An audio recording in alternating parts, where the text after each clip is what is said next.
Thank you so much for watching. I will support to you getting your desired band score in your IELTS exam. If you need a prediction material, you can check my Instagram page, link available in a description box. All over proof of previous exam you can see here. Reading prediction, writing, speaking 100% from our prediction material, and this YouTube channel only for you, and every day I will upload listening prediction videos for your improvements. If you need prediction material, then you can drop me message on my whatsapp number you can see on your screen, 98765 and tell me about your name, your exam date and your location, and I will send you accurate prediction material like reading, listening, writing and speaking. Must comment your band score in comment section.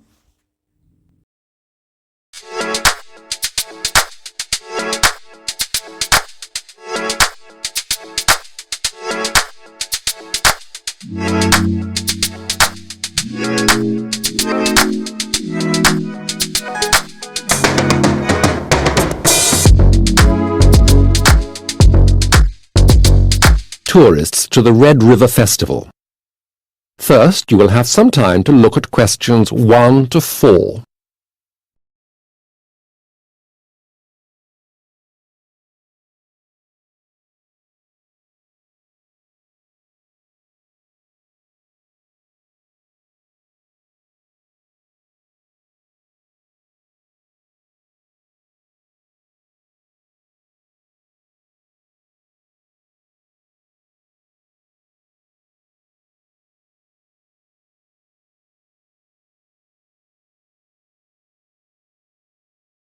You will see that there has been an example written for you. On this occasion, only the conversation relating to the example will be played first. Now, as I'm sure you know, the Red River Festival, that is the Red River International Music and Arts Festival, to give it its full name, is on while you are here. And I'm sure I speak for all the inhabitants of Red River in inviting you most cordially to attend. The festival is about arts and music, so answer C has been circled. Now we will begin. You should answer the questions as you listen, as you will not hear the recording a second time. Listen to the talk carefully and answer questions 1 to 4. The festival takes place over a long weekend. That is, it starts on the Friday afternoon and runs until Sunday evening. Normally, the festival would take place on the 4th of July, the same day as American Independence Day, but this year we've rescheduled it for the 4th of August. Now, you can buy tickets for this festival either by the day or for the whole festival. The second option is cheaper, although of course not everyone can attend for the whole time. A day's ticket is $10, and it's $25 for the whole festival. That's very good value. If you want tickets, you're advised to get them early, because there are always more visitors than tickets. Space is limited, so buy early. You can get them direct from the festival organizer's headquarters, the festival office, and I'll give you that address later, or you can get them from any of our 3 post offices or one of the many bookshops in the town. Last year, we issued them from tourist advice centers and the town hall, but this year it was decided to limit the number of outlets to cut down on administrative costs. Before the talk continues, you have some time to read questions 5 to 10.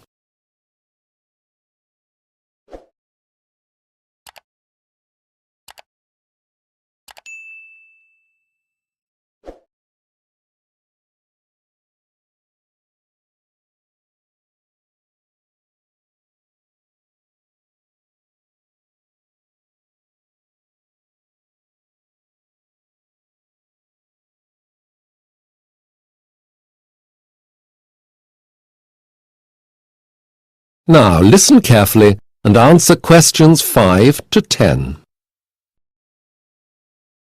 The weather is looking good. The forecasters expect it to be one of the hottest and sunniest weekends of the year, so it's perfect for the festival. Although I would remind you to cover up and be aware of the dangers of too much sunshine. If it gets too hot for you, you could always stay inside for some of the indoor events. And of course, you'll be able to get food from sandwiches and snacks to barbecues as well as ethnic fast food from several stands. There will be a bar this year, but after last year, we will only be selling soft drinks, beer, and wine. We have decided not to bother with a spirits license. There won't be any whiskey on sale. So, what's on? Well, I can only give you a flavor of the many attractions we have coming this year. But if I can name one of my personal favorites, you must see Petey's Dozen, a traditional New Orleans jazz band. They were here last year and were so popular that we've invited them back. If you like classical music, we've got a string quartet from Poland, appropriately called Strings, playing classical favorites. We've also got rock bands, a blues band from the UK, a group of traditional Bavarian beer hall singers, and another of my favorites, the Fiddlers, who come from Ireland. Their special brand of folk music is popular all over the world. Moving on then to other attractions in the Red River area. For children, there's lots to do and see, from museums to theme parks. That is the end of section 1. You will have half a minute to check your answers.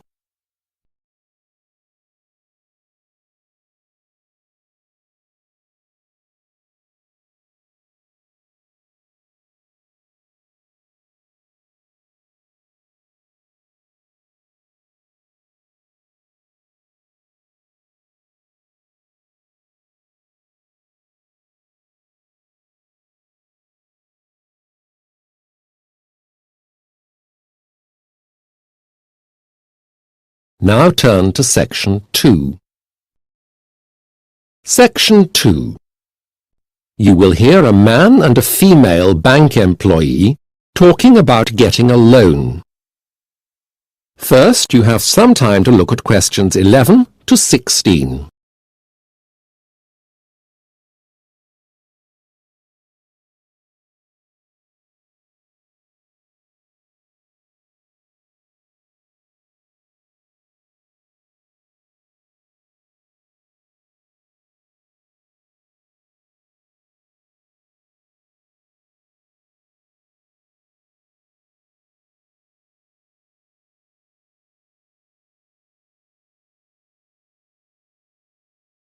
Now listen carefully to the discussion and answer questions 11 to 16.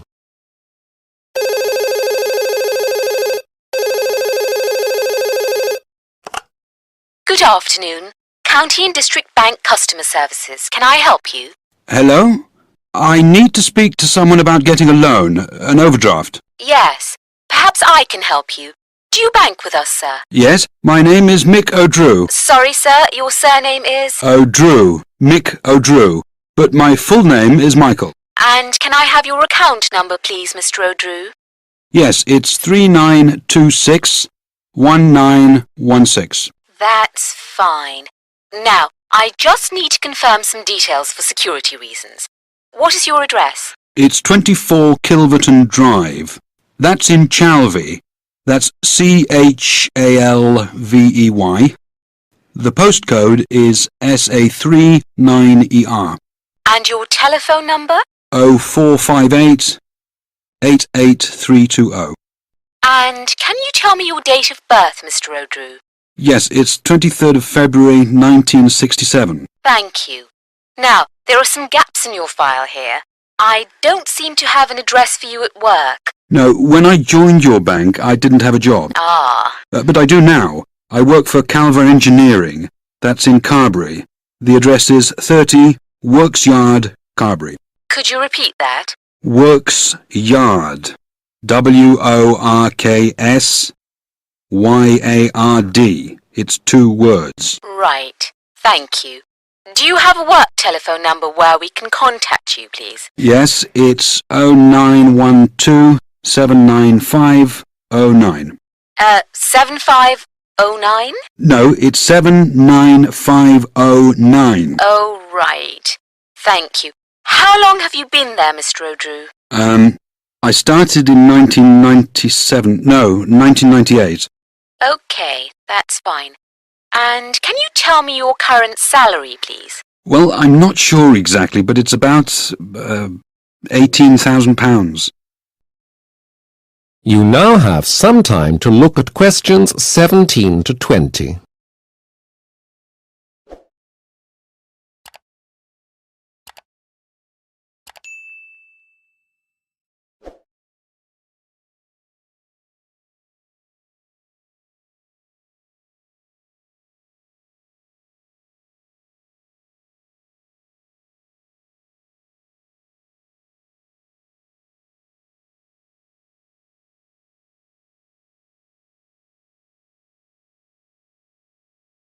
Now listen to the rest of the discussion and answer questions 17 to 20.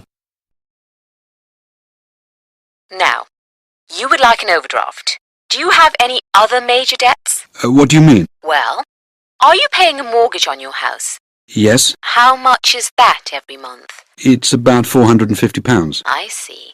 And do you have any credit cards or store cards? Yes, I pay £45 a month in credit card charges. Oh, and about £19 a month for my store card. That's with JH only, the clothes shop. Do you have any personal loans or hire purchase agreements? None whatsoever. Right, well, the loan shouldn't be a problem. I can set it up for you in the morning. I've set your limit at £250, although you can raise this to £300 if you're still having problems. Just give us a ring if you need to. Oh, that's great. Thank you. Goodbye. Goodbye, sir. That is the end of section 2. You will have half a minute to check your answers.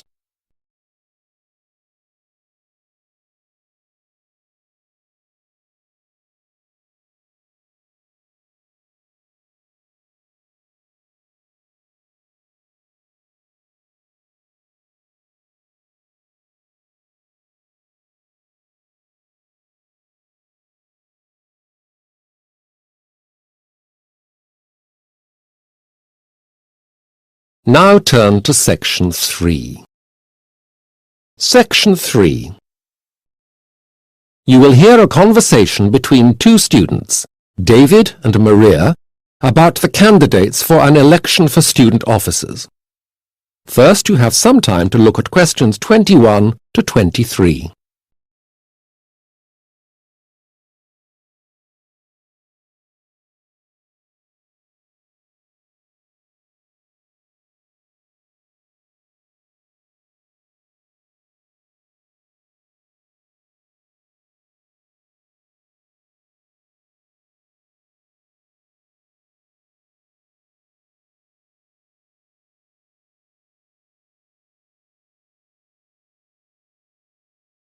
Now listen carefully to the conversation and answer questions 21 to 23.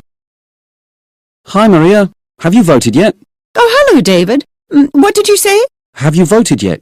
You know, in the student union elections. Well, no. I mean, they've only just released the names of the final candidates.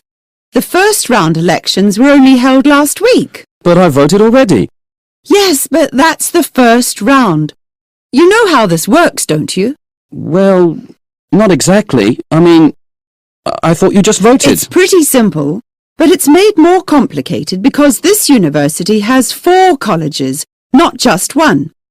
Each college can have many candidates for each post.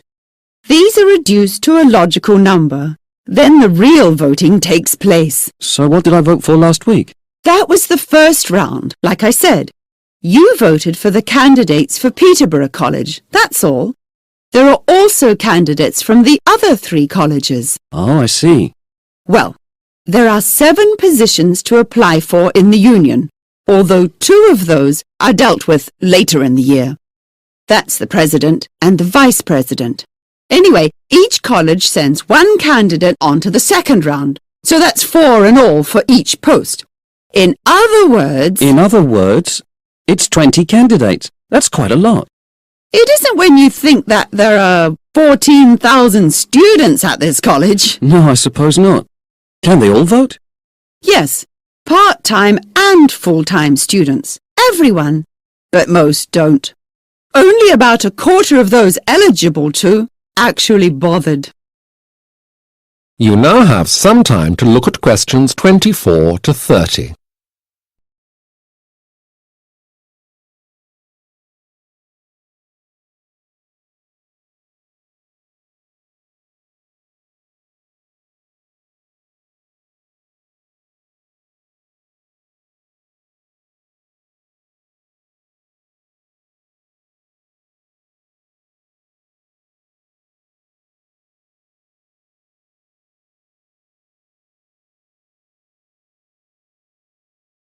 Now listen to the rest of the conversation and answer questions 24 to 30.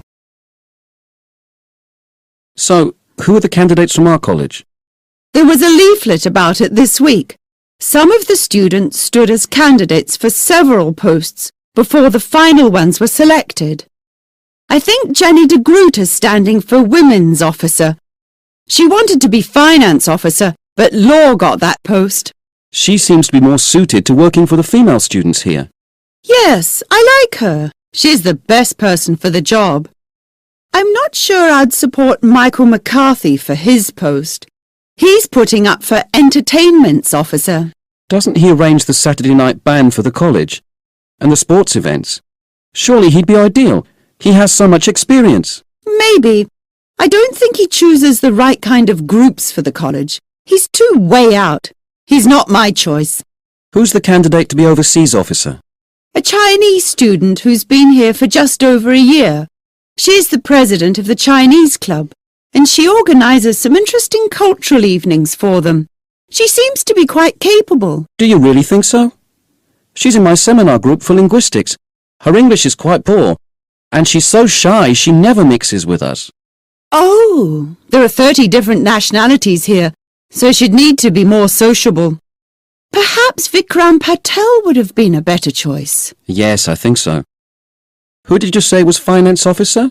Law? Charles Law? He does accountancy, so he should be able to cope with the post. He'd be responsible for a lot of money. I've always thought he was unreliable. And didn't he fail some of his exams in the first year? Doesn't sound too competent to me.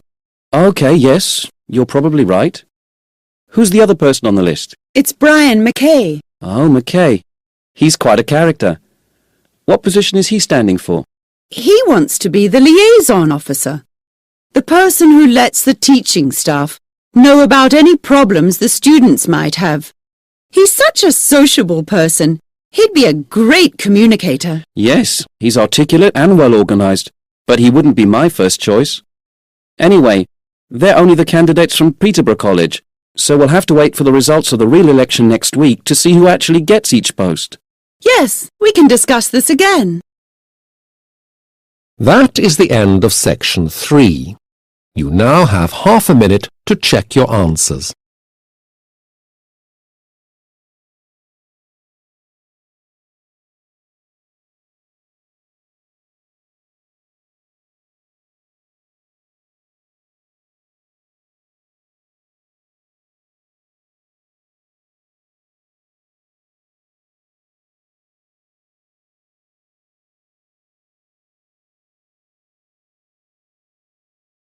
Now turn to section 4. Section 4. You will hear a lecturer giving a talk on languages. First, you have some time to look at questions 31 to 40.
Now listen carefully to the talk and answer questions 31 to 40.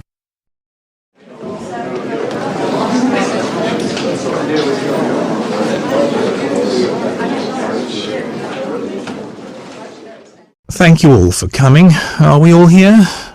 Right, well, let's begin. This lecture, as you know, is the third in our course, Introduction to Linguistics. Today, we'll be looking at a variety of different languages, not any one specific one, and we'll be looking especially at languages which can help us understand how both language and languages evolve. Another issue that we will be exploring is the way in which languages have changed over time. These are fairly complex areas and they have proved to be rather difficult to grasp. And there are many different theories, some of which we'll look at today. But first, I want to talk briefly about a few different ways of looking at a language. Now, the language we all speak, English, is what is called a natural language, like French, German, Greek. What do we mean by that?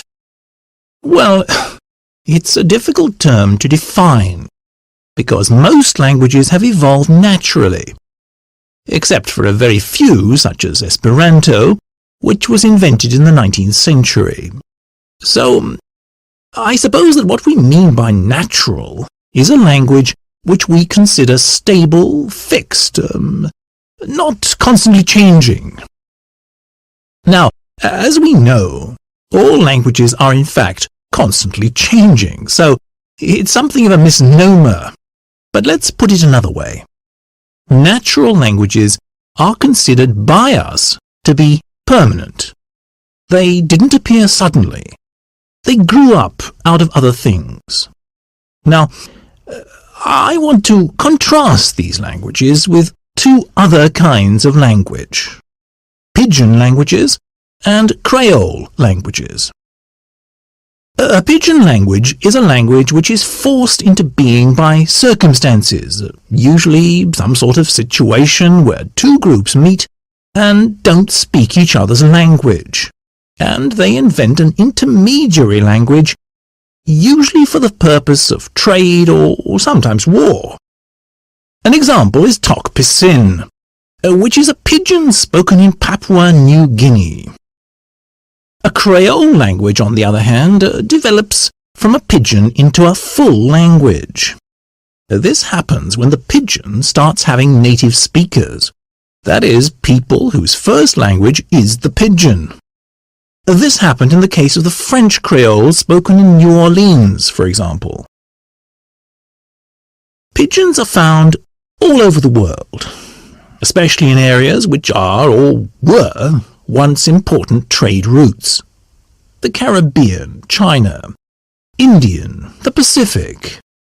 Basically, pidgins can be identified with one or two important characteristics. They are made up of parts of the two languages spoken by the group that have met, the trading groups or whatever, and they are usually based on a simplified form of one of those languages. That is, their grammar is a less complicated version of the grammar in one language. They use vocabulary from both languages, but there are fewer words, so each word often has more than one meaning. For example, in Tok Pisin, grass belong face means hair or beard. The pronunciation is also made simpler as pidgins lose the complex vowels of the parent languages. Creoles, on the other hand, formed when pidgins are learnt as a first language, are just as complex as so-called natural languages. They are expanded pidgins. There is often a considerable element of politicalization, as the emphasis moves from communication, which to pidgin speakers is most important, to community, which is the mark of a Creole. That is, a Creole is a community who speak a different, marginalized language. They often have to struggle to get their language recognized. As to where pigeons come from, there are basically two theories. The first claims that all pigeons are descended from a medieval trading language, what you might call the first pigeon, called Sabir. This is believed to have been based on Portuguese. It was spread as the Portuguese traders went from place to place. That is the end of section 4. You will have half a minute to check your answers.